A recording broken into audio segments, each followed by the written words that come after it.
kita memulai ibadah, mari bersama-sama kita perkatakan dengan iman Mazmur 91 sebagai doa kita.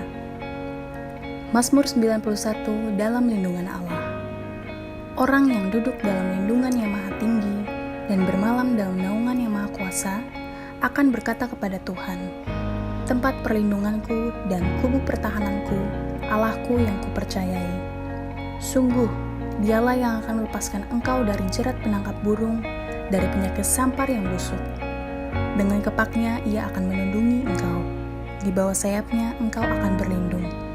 Kesetiaannya ialah perisai dan pagar tembok.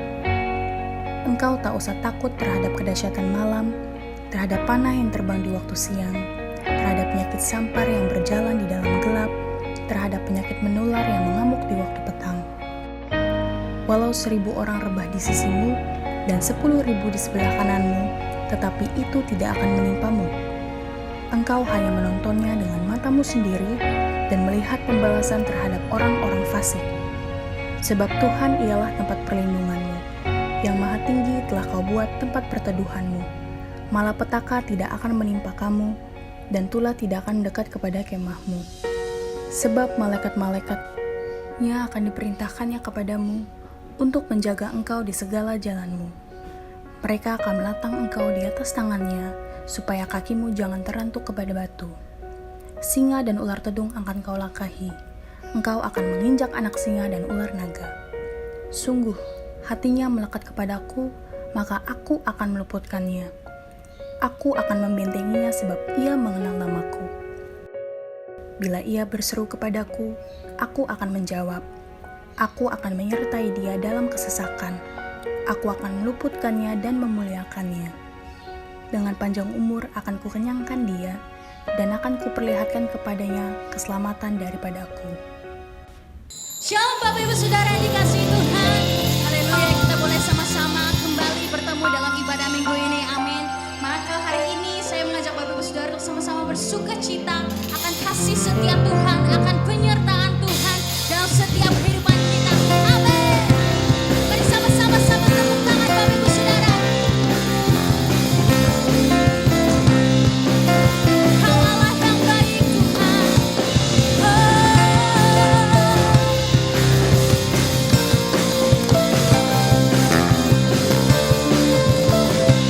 Mari sama-sama kita angkat pujian ini Bapak Ibu Saudara. Katakan, firman-Mu Tuhan.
pesan-Mu Tuhan melalui tayangan Voice of Pentecost. Selamat hari Minggu. Saya percaya semua diberkati Tuhan berlimpah-limpah. Pada edisi Voice of Pentecost kali ini kita membahas tentang persembahan perjanjian atau covenantal offering. Menurut saudara, apakah perlu kita memberikan persembahan? Jika terjadi situasi seperti kehilangan pekerjaan, sakit, musibah atau bencana, dan lain-lainnya, apalagi di saat seperti ini yang masih pandemi COVID-19, perlukah kita memberi persembahan? Sesungguhnya Alkitab menyatakan memberikan persembahan tidak terpisahkan dari kehidupan orang percaya. Hal ini dilakukan selama ribuan tahun sejarah gereja, karena memberikan persembahan adalah salah satu bentuk penting dan nyata ekspresi penyembahan dan bukti penyerahan hidup kita kepada Tuhan. Oleh karena itu, penting untuk mempunyai dasar pengertian yang benar tentang memberikan persembahan walaupun di tengah situasi sulit, untuk menjadi fondasi yang kuat dalam menjalankan penyembahan dan bukan karena mampu atau tidaknya menurut pandangan kita sendiri. Sekarang mari kita telusuri tentang covenantal offering. Apa itu? Covenantal offering adalah persembahan karena perjanjian hubungan manusia kepada Tuhan. Nah, untuk bisa melakukan covenantal offering, kita harus mempunyai covenantal relationship terlebih dahulu. Covenantal relationship itu sendiri adalah hubungan berdasarkan ikat janji yang sangat kuat dengan Tuhan, berdasarkan hikmat firman Tuhan. Firman Tuhanlah yang menjadi petunjuk tingkah laku kita kepada Tuhan dan juga sebaliknya. Dan istimewanya adalah karena kita mempunyai Roh Kudus dari Kristus berdasarkan 2 Korintus 3 ayat 17-18, maka adalah suatu keuntungan yang istimewa kita bisa mendapatkan kemuliaan untuk melakukan perintah Tuhan dengan sukarela, bukan karena paksaan. Dalam perjanjian lama yaitu di kitab Imamat, ada 5 macam korban persembahan yang harus diberikan umat Israel kepada Tuhan, yaitu korban bakaran, curahan, pendamaian, penghapus dosa, dan kesalahan. Nah, kini kita sudah tidak melakukan hal tersebut karena Tuhan Yesus sendiri yang sudah menggenapinya. Tapi, prinsip memberi persembahan kepada Tuhan tetap berlaku. So, di masa kini saat kita memberi kepada Tuhan, berilah dengan sukarela persembahan yang wajib diberikan kepada Tuhan. Karena kita ada di dalam suatu hubungan ikat janji yang erat dengan Tuhan. Inilah yang disebut memberi covenantal offering karena covenantal relationship. Saudara, memberikan covenantal offering kepada Tuhan harus menurut kerelaan hati kita, bukan dengan sedih hati atau paksaan, tapi dengan sukacita. Tuhan Yesus memberikan contoh terbaik dalam hal sukarela dan wajib ini, melalui penderitaannya di kayu salib. Yohanes 10 ayat 18 berkata, "Tidak seorang pun mengambilnya daripadaku, melainkan aku memberikannya menurut kehendakku sendiri. Aku berkuasa memberikannya dan berkuasa mengambilnya kembali. Inilah tugas yang kuterima dari Bapakku." Pada satu sisi, Yesus diwajibkan untuk mengalami penderitaan salib karena dia adalah anak domba Allah yang menghapus dosa. Tapi di sisi lain, menyerahkan nyawanya dengan sukarela. Mengapa Yesus lakukan itu? Karena ia setia pada perjanjian covenantalnya untuk mengasihi kita. Tuhan lebih dulu mengasihi dan memberkati sehingga kita sudah selayaknya membalas kepada Tuhan dengan memberi persembahan kepadanya. Pemberian covenantal offering kita lakukan di dalam 1. Persembahan persepuluhan, 2. Persembahan sulung, dan 3. Komitmen untuk mendukung proyek pekerjaan Tuhan sebagaimana tuntunan Roh Kudus. Berarti saat kita melakukan covenantal offering itu mencerminkan bagaimana kita sesungguhnya mengasihi dan menyembah Allah. Memberikan persembahan juga bentuk penyerahan total kehidupan kita kepada Tuhan. Nah, yang paling penting adalah jangan sampai pemberian covenantal offering mengabaikan prinsip dan esensi keadilan, belas kasihan, dan kesetiaan. Kita juga perlu tahu memberi secara horizontal atau horizontal giving adalah memberikan kepada sesama yang membutuhkan dan yang kekurangan. Pemberian ini juga penting loh dalam pandangan Tuhan dan bahkan menjadi tugas kita sebagai jemaat untuk memperhatikan mereka yang berkekurangan. Tetapi jangan lupa, pemberian persembahan covenantal harus dilaksanakan terlebih dahulu. Jadi, dalam situasi susah ini, apa kita tetap perlu memberikan persembahan? Jawabannya ya. Ingat, Persembahan merupakan ekspresi penyembahan yang penting kepada Tuhan yang telah memberikan anugerah terbaik. Kita memberi persembahan kepada Tuhan melalui institusi yang Tuhan tetapkan untuk menerima dan mengelolanya, yaitu gereja di mana kita tertanam dan bertumbuh seperti dalam Maleakhi 3 ayat 10. Pertanyaan kedua, apakah memberi persembahan harus ke gereja atau langsung kepada mereka yang membutuhkan? Jawabannya juga ya untuk keduanya. Karena gereja adalah wadah nomor 1 yang Tuhan gunakan untuk menyatakan kepedulian kita dan menyatakan kasih Tuhan kepada dunia dan sesama. Saudara juga boleh memberikan bantuan secara langsung kepada yang membutuhkan sesuai tuntunan Roh Kudus. Perlu diingat, dengan memberi persembahan kepada Tuhan, itu akan melatih iman kita untuk mengandalkan Tuhan senantiasa. Dan memberi akan melatih sikap kita sebagai seorang pengelola, bukan pemilik. Mari kita jaga hubungan dengan Tuhan apapun yang terjadi. Berikan kepada Tuhan persembahan covenantal offering, karena Tuhan sudah lebih dahulu memberkati dan membawa kita masuk dalam covenantal relationship dengannya. Jadi, tunggu apa lagi? Mari kita memberi persembahan dengan sukacita. Kita diberkati untuk menjadi berkat bagi orang lain. Tuhan Yesus memberkati. Amin.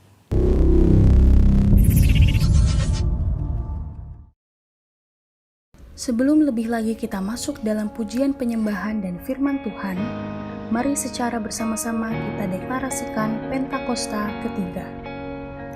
Pentakosta ketiga adalah pencurahan Roh Kudus yang dahsyat di zaman now, melebihi yang terjadi di Azusa Street. Pentakosta ketiga akan mengakibatkan penuaian jiwa yang terbesar dan terakhir sebelum Tuhan Yesus datang kembali. Pentakosta ketiga akan membangkitkan generasi Yeremia, yaitu anak-anak muda yang dipenuhi Roh Kudus, cinta mati-matian kepada Tuhan Yesus, tidak kompromi terhadap dosa, dan akan bergerak untuk memenangkan jiwa. Pentakosta ketiga lahir di Indonesia yang bergerak ke bangsa-bangsa. Gerakan ini dari timur ke barat dan akan kembali ke Yerusalem. Pentakosta ketiga akan mengakibatkan kuasa untuk menyelesaikan amanat agung, dan setelah itu Tuhan Yesus datang kembali. Mari sama-sama kita siapkan hati kita, Bapak Ibu Saudara. Kita buka hati kita sama-sama. Engkau yang layak dipuji dan disembah Tuhan di tempat ini. Jesus' name above all name. You are worthy of our praise, and my heart will sing how great is our God. Panggil namanya Yesus, Jesus. Jesus' name above all names. You are worthy of our praise, and my heart will sing how great is our God. Mari sama-sama angkat tangan kita, nyatakan Tuhan.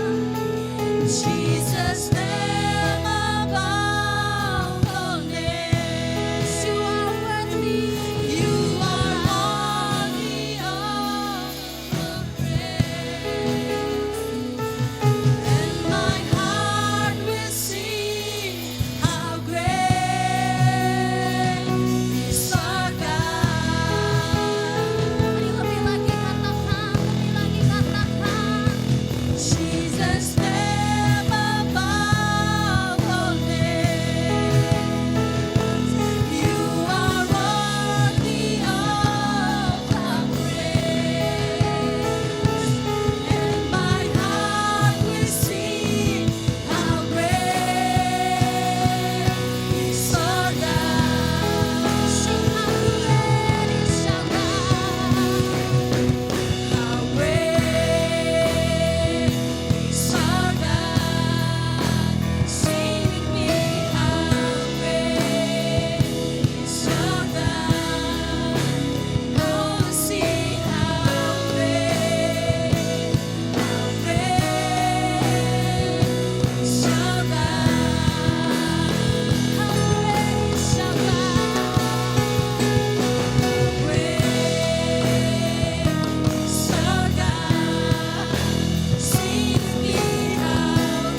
Ya Bapak, terima kasih ya Tuhan Yesus.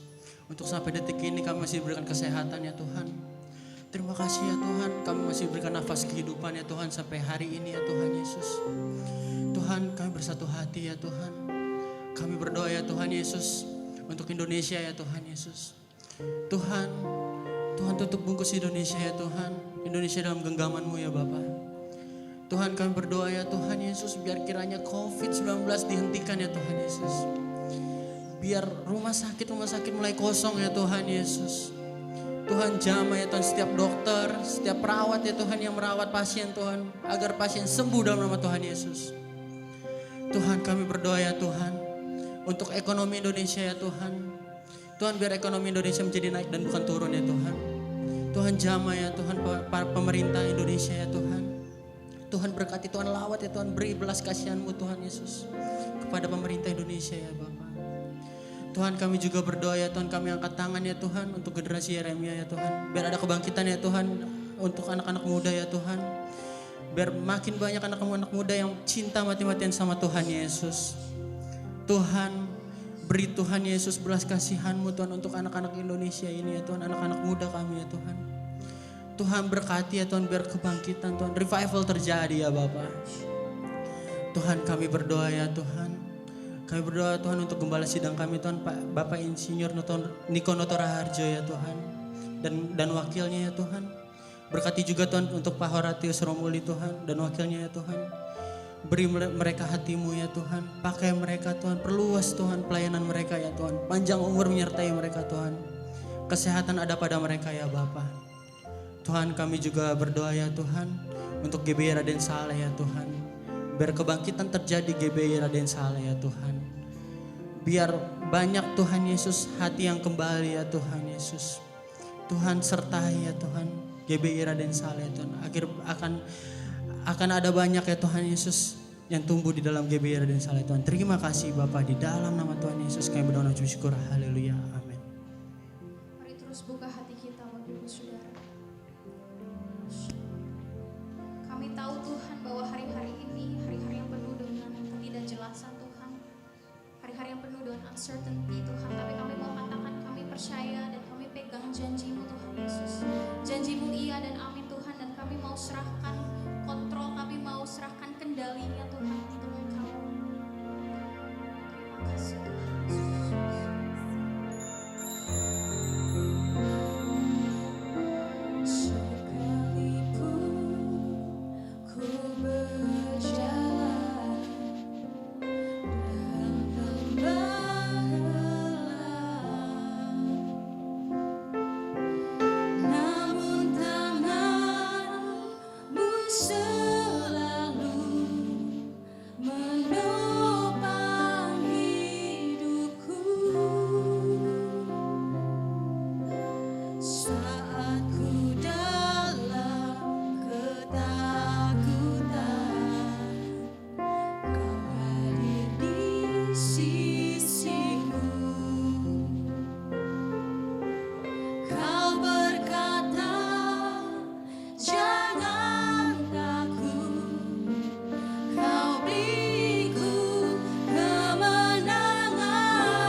Shalom saudara kasih Tuhan yang ada di rumah-rumah. Saya percaya Tuhan tidak pernah meninggalkan setiap saudara dan saya. Amin saudaraku. Nah saudara, saya ingin hari ini kita merenungkan firman Tuhan. Saudara, bahwa Tuhan mempunyai rancangan yang terbaik untuk setiap kita semua. Tuhan kita adalah Tuhan yang mempunyai tujuan untuk setiap umatnya. Kitab Yeremia 29 ayat 11 berkata, sebab aku ini mengetahui rancangan-rancangan apa yang ada padaku mengenai kamu, mengenai saudara dan juga mengenai saya. Demikian firman Tuhan, yaitu rancangan damai sejahtera dan bukan rancangan kecelakaan. Untuk memberikan kepadamu hari depan yang penuh harapan. Yang percaya katakan amin. Saudara yang kasih Tuhan, sesuai dengan tuntunan Tuhan, melalui gembala sidang kita Pak Niko, tahun 2020 adalah tahun dimensi yang baru. Saudara, siapa yang sangka saudara, melalui pandemi corona, sesuatu yang baru terjadi dalam kehidupan kita, seperti yang belum pernah kita alami sebelumnya saudara. Semuanya berubah. Saudara, bahkan bukan hanya untuk kota kita, bukan hanya untuk bangsa kita Indonesia, tapi seluruh dunia mengalami hal yang sama. Kita sedang masuk yang namanya a new normal. Saudara, biarlah hari ini kita merenungkan firman Tuhan. Bagaimana dan apa yang kita harus lakukan, saudara. Saya percaya kalau secara perorangan, secara pribadi, kita pasti beberapa kali juga mengalami perubahan dalam hidup ini. Betul nggak saudara? Pasti ada mengalami perubahan demi perubahan, tapi kali ini secara keseluruhan kita mengalami semuanya. Nah saudara, mari kita renungkan firman Tuhan dari kitab Yosua 21 ayat 45. Ini Yosua yang berkata, di kitab ini dikatakan, dari segala yang baik yang dijanjikan Tuhan kepada kaum Israel, tidak ada yang tidak dipenuhi. Semuanya terpenuhi. Nah, Yosua waktu berbicara ini, dia tidak muda lagi. Dia sudah tua. Dan dia katakan, dari segala yang baik yang Tuhan janjikan kepada kaum Israel, artinya bukan hanya kepada diri Yosua pribadi, bukan hanya kepada keluarganya, tapi kepada satu bangsa, yaitu Israel, umatnya Tuhan. Tidak ada yang tidak dipenuhi, semuanya terpenuhi. Semua yang baik yang Tuhan janjikan, semuanya dipenuhi. Saudara, saya percaya Tuhan yang disembah oleh Yosua, Tuhan Allah Israel, adalah Tuhan yang menjadi manusia, yaitu Tuhan kita Yesus Kristus. Nah saudara, dia tidak pernah berubah dulu, sekarang, bahkan sampai selama-lamanya. Kalau dia mengenapi janjinya kepada Abraham, kepada Ishak, kepada Yakub, dia mengenapi janjinya kepada Yosua. Saya juga percaya Tuhan Yesus juga akan mengenapi setiap janji-janjinya yang baik untuk setiap saudara dan saya yang percaya. Yang percaya katakan amin. Tepuk tangan lu yang meriah untuk Allah kita. Haleluya. Nah saudara, Yosua waktu berkata ini dia sudah tua. Saudara, dia melihat ada satu perjalanan hidupnya yang tidak monoton. Pasti mengalami perubahan demi perubahan. Dari waktu ke waktu pasti terus berubah. Ada hal yang keadaan yang dia mengalami yang sukacita. Tapi juga ada kalanya dia mengalami satu keadaan yang mungkin tidak baik. Sama seperti yang kita alami hari ini. Mungkin kita rasanya kok keadaan ini kok gak baik. Tapi dengar baik-baik, Tuhan Yesus tetap berkuasa untuk menolong kita. Tuhan Yesus tetap punya kuasa dan mau untuk mengenapi setiap janjinya yang baik untuk setiap saudara dan saya. Amin saudaraku. Nah saudara, Yosua harus mengalami peperangan demi peperangan untuk membawa bangsa Israel masuk dalam tanah perjanjian. Tanah yang Tuhan janjikan kepada nenek moyangnya. Tanah yang Tuhan janjikan kepada Musa. Saudara, Yosua harus membawa bangsa ini, saudara, mengalami perubahan demi perubahan. Nah saudara, apa yang Yosua alami? Saya akan bacakan dari kitab Yosua 3, ini perintah Yosua kepada pasukannya, kepada bangsa Israel. Di ayat 3 sampai 5 berkata begini. Dan memberi perintah kepada bangsa itu katanya, segera sesudah kamu melihat tabut perjanjian Tuhan Allahmu yang diangkat para imam, yang memang suku Lewi, maka kamu harus juga berangkat dari tempatmu dan mengikutinya. Nah saudara, perintah Yosua kepada bangsa Israel dikatakan, ikuti tabut Allah. Tabut Allah lambang daripada kehadiran Tuhan. Ikuti tuntunan Tuhan. Atau dengan kata lain, mari berjalan mengikuti Tuhan. Saudara, mengikuti Tuhan, berjalan mengikuti Tuhan artinya kita harus hidup sesuai dengan firman Tuhan. Kita harus hidup intim dengan Tuhan. Berhubungan dengan Tuhan melalui apa? Melalui doa, pujian, penyembahan kita. Karena saya percaya waktu kita berdoa, memuji, menyembah Tuhan, kita akan merasakan kehadiran Tuhan. Kita akan merasakan hadirat Tuhan dan kita tahu bahwa Tuhan tidak pernah meninggalkan setiap saudara dan saya. Dia selalu ada bersamaan kita. Waktu kita baca Alkitab, kita akan mendengar, kita akan tahu tuntunan Tuhan. Apa yang kita harus lakukan, apa yang Tuhan inginkan untuk kita lakukan dalam hidup ini. Di tengah-tengah goncangan pandemi corona ini. Nah saudara, ayat keempat dikatakan, hanya antara kamu dan tabut itu harus ada jarak kira-kira 2000 hasta panjangnya. Janganlah mendekatinya, maksudnya supaya kamu mengetahui jalan yang harus kamu tempuh. Sebab jalan itu belum pernah kamu lalui dahulu. Berkatalah Yosua kepada bangsa itu, kuduskanlah dirimu, sebab besok Tuhan akan melakukan perbuatan yang ajaib di antara kamu. Saudara, hal yang kedua yang Yosua katakan kepada bangsa Israel, katakan, nanti waktu ngikuti tabut Allah, kasih jarak 2000 hasta. Jangan mendekatinya, juga jangan terlalu jauh. Maksudnya apa? Supaya kita bisa mengikuti, mengetahui jalan yang harus kita tempuh, yang Tuhan tentukan. Sebab, kata Yosua, jalan itu belum pernah kamu lalui dahulu. Nah, saudara, sama seperti sekarang ini, masuk 2020 tahun dimensi yang baru. Kehidupan yang seperti ini belum pernah kita lalui sebelumnya, saudara. Oleh sebab kita perlu untuk mengikuti Tuhan. Sungguh-sungguh dengan Tuhan Yesus. Percayalah, pergumulan saudara dan saya pasti kita bisa atasi. Masalah hidup kita pasti kita bisa atasi. Sebab Tuhan yang berkuasa berjalan bersama dengan kita umatnya. Amin saudaraku. Nah saudara, dikatakan jangan terlalu dekat, jangan terlalu jauh. Maksudnya adalah jangan terlalu dekat adalah jangan tebak-tebak sendiri. Jangan menganalisa sendiri keadaan yang sedang kita hadapi. Karena tidak semua bisa kita mengerti dengan otak kita atau dengan logika kita. Lalu yang kedua, jangan terlalu jauh daripada tabut Allah. Maksudnya adalah jangan kita tidak merespon atau lambat merespon firman Tuhan. Jangan timbang-timbang dulu untung ruginya kalau saya lakukan firman Tuhan.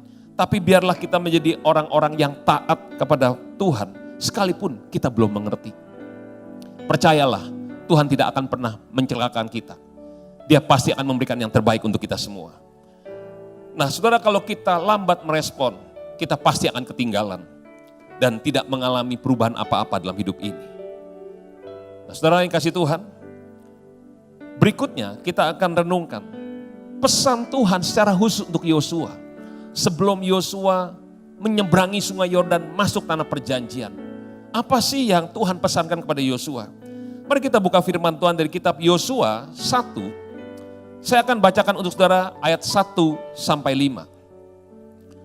Sesudah Musa hamba Tuhan itu mati, berfirmanlah Tuhan kepada Yosua bin Nun, abdi Musa itu. Demikian, hambaku Musa telah mati. Sebab itu bersiaplah sekarang, seberangilah sungai Yordan ini, engkau dan seluruh bangsa ini, menuju negeri yang akan kuberikan kepada mereka, kepada orang Israel itu. Setiap tempat yang akan diinjak oleh telapak kakimu kuberikan kepadamu, seperti yang telah kujanjikan kepada Musa. Dari padang gurun dan gunung Libanon yang di sebelah sana itu, sampai ke sungai besar, yakni sungai Efrat. Seluruh tanah orang Het, sampai ke laut besar di sebelah matahari terbenam, semuanya itu menjadi daerahmu. Seorang pun tidak akan dapat bertahan menghadapi engkau seumur hidupmu. Seperti aku menyertai Musa, demikianlah aku akan menyertai engkau. Aku tidak akan membiarkan engkau dan tidak akan meninggalkan engkau. Katakan amin. Saudara, Tuhan yang pertama ngomong sama Yosua dikatakan, ayat 2 dikatakan, hambaku Musa telah mati. Saudara, saya percaya Yosua juga tahu kok, Musa sudah mati. Tapi di sini apa yang Tuhan maksud? Maksudnya adalah, Yosua, hambaku Musa sudah mati. Cara-caranya Musa sudah tidak lagi dipakai. Sekarang ada cara-cara yang baru, ada dimensi yang baru. Dimensi apa ya dimensi yang baru? Dimensi yang baru adalah dimensinya Tuhan. Yang Tuhan sedang berikan untuk setiap saudara dan saya. Dalam menghadapi hidup ini, dalam pekerjaan kita, dalam usaha kita, termasuk juga dalam pelayanan kita. Ada sesuatu yang baru. Kita nggak bisa lagi gunakan cara-cara yang lama seperti yang dulu. Kita nggak bisa lagi untuk mengusahakan, saya lebih suka yang dulu. Saudara saya, kita harus beradaptasi dengan keadaan yang sekarang, dengan caranya Tuhan. Tuhan adalah Allah yang sangat maha pintar. Dia punya segala banyak cara untuk berjalan, memimpin kita dalam kondisi sekarang ini. Saudara, lalu di ayat yang ke-6 sampai ayat 9 saya akan bacakan satu persatu. Ini pesan yang sangat penting untuk kita semua. Ini yang Tuhan katakan kepada Yosua. Saya percaya Yosua juga bingung, saudara. Begitu Musa mati, biasanya Yosua mengikuti pimpinan Musa. Musa kasih arah, tapi tiba-tiba Musa mati, saudara. Dan Yosua yang harus memimpin bangsa yang besar ini. Dengan satu pengalaman yang belum pernah dia alami. Dengan keadaan yang belum pernah dia alami juga, saudara. Saudara, apa pesan Tuhan? Di ayat yang ke-6 dikatakan, kuatkan dan teguhkanlah hatimu, sebab engkaulah yang akan memimpin bangsa ini, memiliki negeri yang kujanjikan dengan bersumpah kepada nenek moyang mereka, untuk diberikan kepada mereka. Saudara, Tuhan bilang sama Yosua, Tuhan pasti tahu kegentaran hati Yosua. Tuhan tahu kebingungannya Yosua. Mungkin khawatir, mungkin takut. Saudara, tapi Tuhan bilang gini, kuatkan dan teguhkanlah hatimu. Kuatkan, teguhkan hatimu. Tuhan bilang, kuatkan, teguhkan hatimu. Sebab Tuhan yang pilih kamu, yang tetapkan kamu, Tuhan sudah memutuskan kamu yang harus memimpin bangsa ini untuk mengalami semua janji Tuhan yang luar biasa. Saudara, mungkin saudara dan saya, kita waktu menghadapi keadaan ini, kita bingung, takut. Kita nggak tahu mesti buat apa. Tapi biarlah firman Tuhan ini mengingatkan kita semua. Kuatkan dan teguhkan hati kita semua masing-masing. Sebab Tuhan yang sudah memilih saudara dan saya. Bukan kita yang pilih Tuhan, tapi Tuhan yang pilih kita. Untuk kita pergi dan menghasilkan buah, dan buah itu tetap.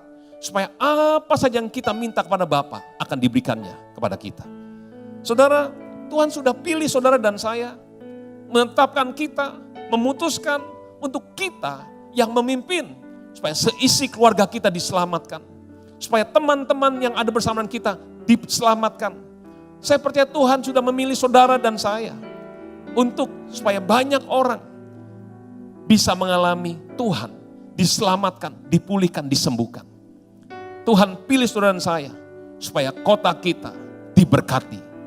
Supaya keluargamu diberkati. Keluargamu diselamatkan. Tuhan pilih saudara untuk supaya bisnismu bangkit kembali. Pekerjaanmu diberkati. Jangan takut, tapi kita harus kuat dan teguhkan hati kita. Kita harus yakin kepada Tuhan. Yakin kepada firman Tuhan. Dan kita harus berani melakukan firman Tuhan. Sekalipun rasanya tidak cocok dengan keadaan. Amin, saudaraku. Yang kedua, di ayat ke-7 dikatakan, hanya kuatkan dan teguhkanlah hatimu dengan sungguh-sungguh. Bertindaklah hati-hati sesuai dengan seluruh hukum yang telah diperintahkan kepadamu oleh hambaku Musa. Janganlah menyimpang ke kanan atau ke kiri, supaya engkau beruntung kemanapun engkau pergi. Janganlah engkau lupa memperkatakan kitab Taurat ini, tetapi renungkanlah itu siang dan malam. Supaya engkau bertindak hati-hati sesuai dengan segala yang tertulis di dalamnya. Sebab dengan demikian perjalananmu akan berhasil dan engkau akan beruntung. Yang mau hidupnya berhasil dan beruntung, katakan amin. Saudara, ada syaratnya. Tuhan bilang begini, kuatkan dan teguhkanlah hatimu untuk sungguh-sungguh hidup sesuai dengan firman Tuhan. Saudara, ayo terus baca Alkitabmu. Jangan kasih kendor. Jangan gara-gara keadaan ini kita jadi goyah. Benar gak ya Tuhan bisa tolong saya? Benar gak ya keadaan saya pasti bisa berubah? Saudara, kuatkan dan teguhkanlah hatimu. Yakinlah bahwa Tuhan tidak akan pernah ingkar janji. Dia pasti akan menenapi setiap janjinya untuk setiap saudara dan saya. Yang percaya katakan amin. Tapi apa yang kita harus lakukan? Kita harus kuatkan hati kita. Kita harus baca Alkitab. Untuk apa? Supaya kita bisa bertindak hati-hati sesuai dengan firman Tuhan. Supaya kita bisa hidup sesuai dengan firman Tuhan. Apa dampaknya kalau kita hidup sesuai firman Tuhan? Maka perjalanan hidupmu akan berhasil. Kita akan berhasil mengatasi setiap masalah-masalah hidup ini. Yang kedua, Apa saja yang kau kerjakan akan berhasil dan beruntung. Kenapa? Karena Tuhan menyertai setiap saudara dan saya. Yang percaya katakan amin. Haleluya. Saudara yang kasih Tuhan. Yang ketiga, ayat 9 dikatakan, bukankah telah kuperintahkan kepadamu, kuatkan dan teguhkanlah hatimu. Jangan kecut dan tawar hati, sebab Tuhan Allahmu menyertai engkau kemanapun engkau pergi. Saudara yang ketiga, Tuhan ingatkan sekali lagi, bukankah telah kuperintahkan kepadamu. Ini perintah Tuhan. Saudara dan saya, kita harus perintahkan diri kita, perintahkan hati kita, perintahkan untuk supaya, ayo saya harus kuat. Mungkin kau perlu, kalau bercermin gitu ya, bilang, sebut namamu. Kayak misalnya saya sebut, Benny, kamu harus kuat. Harus kuat. Nah saudara, kita harus perintahkan diri kita untuk kuat. Jangan biarkan tawar hati, jangan kecut, jangan kekecewaan, putus asa, frustasi melanda hidup kita. Kita harus atasi. Mungkin sekian waktu lamanya kita mengalami bimbang. Kita mungkin rasanya susah. Tapi jangan biarkan itu terpuruk terlalu lama, saudara. Saudara harus bangkit, kuatkan dan teguhkan, hadapi keadaan yang ada. Dan percayalah, Tuhan tidak pernah meninggalkan kita. Sebab dia katakan, sebab Tuhan Allahmu menyertai engkau kemanapun kau pergi. Waktu engkau mulai lemah, saudara perkatakan ayat ini. Bilang, Tuhan bilang sama saya, ku perintahkan kepadamu, kuatkan dan teguhkanlah hatimu. Jangan kecut dan tawar hati, sebab Tuhan Allahmu menyertai engkau kemanapun kau pergi. Sekalipun dalam lembah yang kelam, sekalipun dalam kondisi pandemi corona, ngalami goncangan ekonomi, dengar baik-baik. Tuhan Yesus tidak pernah meninggalkan setiap saudara dan saya. Yang percaya katakan amin. Tepuk tangan lu yang meriah untuk Allah kita. Haleluya. Saudara, pada akhirnya Yosua yang sudah tua berkata, segala yang baik yang Tuhan janjikan kepada kaum Israel, tidak ada yang tidak dipenuhi. Semuanya terpenuhi. Saya percaya waktu kita mulai menguatkan hati kita mulai berjalan sesuai dengan apa yang Tuhan inginkan. Saya percaya akhirnya kita juga pasti akan berkata, semua yang baik yang Tuhan Yesus janjikan kepadaku, kepada keluargaku, kepada bangsaku, tidak ada yang tidak dipenuhi, semuanya dipenuhi. Yang percaya katakan amin. Haleluya. Saudara, 2 Korintus 5 ayat 7 dikatakan, sebab hidup kami ini adalah hidup karena percaya, bukan karena melihat. Betul, kita melihat keadaan kurang baik. Tapi kita hidup karena kita percaya pada Tuhan kita Yesus Kristus. Allah yang setia, Allah yang tidak pernah meninggalkan saudara dan saya. Saudara, kita percaya Tuhan Yesus mengasihi setiap saudara dan saya. Kita percaya dia sudah mati untuk kita, dia berkorban untuk kita, dia juga bangkit untuk kita. Kita percaya pada firman-Nya bahwa dia akan menggenapi janjinya pada hidup kita semua. Kita percaya Tuhan Yesus tidak pernah meninggalkan setiap saudara dan saya. Selalu menyertai kita, baik dalam keadaan suka maupun duka. Tapi segala keadaan yang tidak baik, Tuhan akan ubahkan untuk kebaikan bagi kita. Amin saudaraku.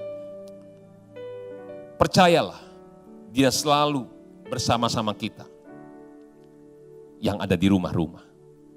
Dia ada bersama kita saat ini. Dan dia tidak pernah meninggalkan saudara. Amin. Berapa banyak daripada saudara pada hari ini kita berkata, Tuhan, aku ingin mengalami kasih-Mu Tuhan. Aku ingin mengalami jamahan-Mu ya Tuhan. Tuhan, aku gak mau sendirian. Aku ingin selalu merasakan Engkau menggenggam tanganku dan tidak melepaskan.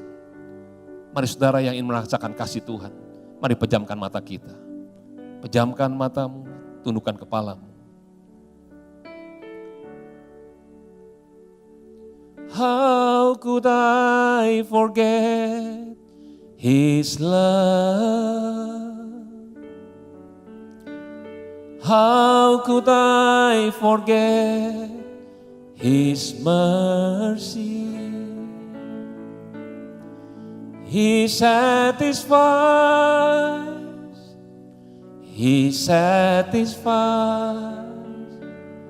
He satisfies my desire. Great is the measure of our Father's love. Think about His love.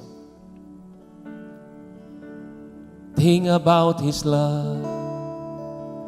Think about His goodness.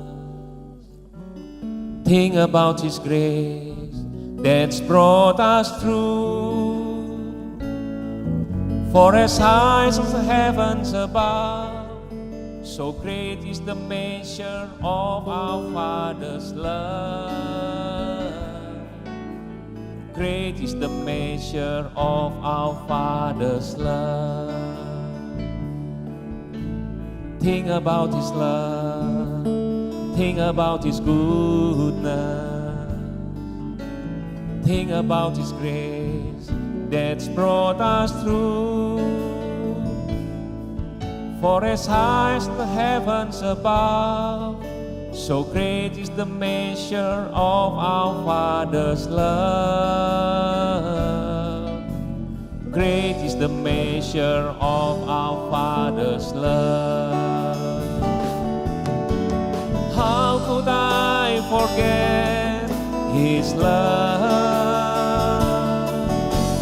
How could I forget His mercy?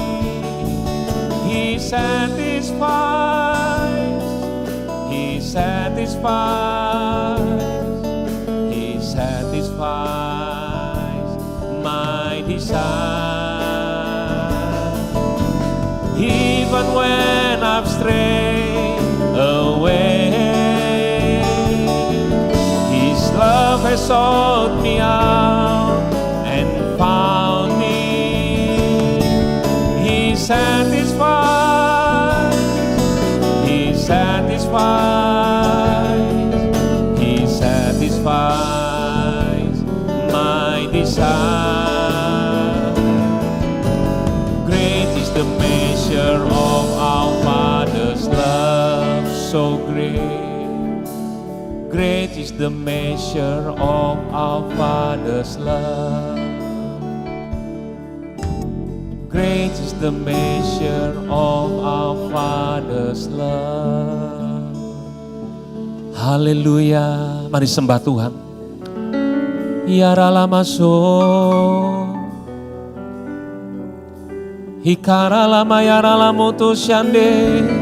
Haleluya. Yarala masena yara mutus shando. Yarala masih. Hikana rama yarala mutus shande. Hikana rama so. Yarala masih. Yarala masendere mo yara mutus shanda.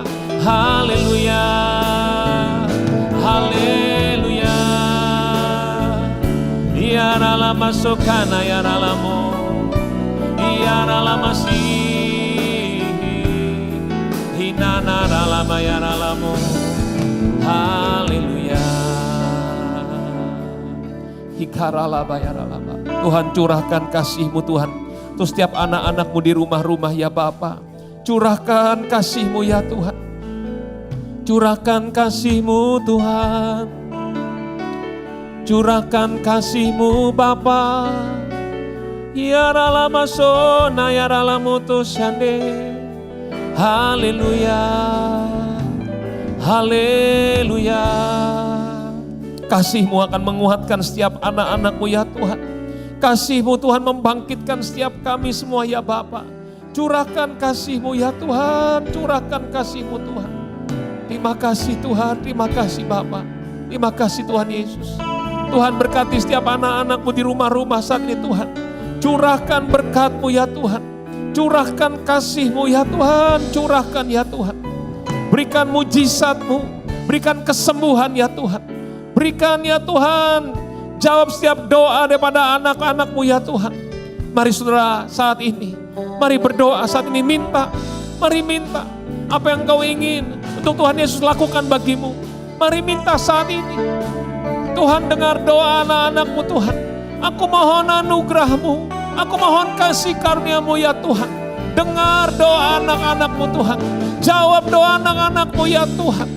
Ya Tuhan, ya Tuhan. Tuhan Yesus, jamah ya Tuhan. Aku mohon ya Tuhan, biar kasih-Mu Tuhan turun saat ini ya Tuhan. Kasih-Mu mengalir ya Tuhan, berlimpah-limpah ya Tuhan. Berlimpah-limpah ya Tuhan. Terima kasih Tuhan. Terima kasih Yesus.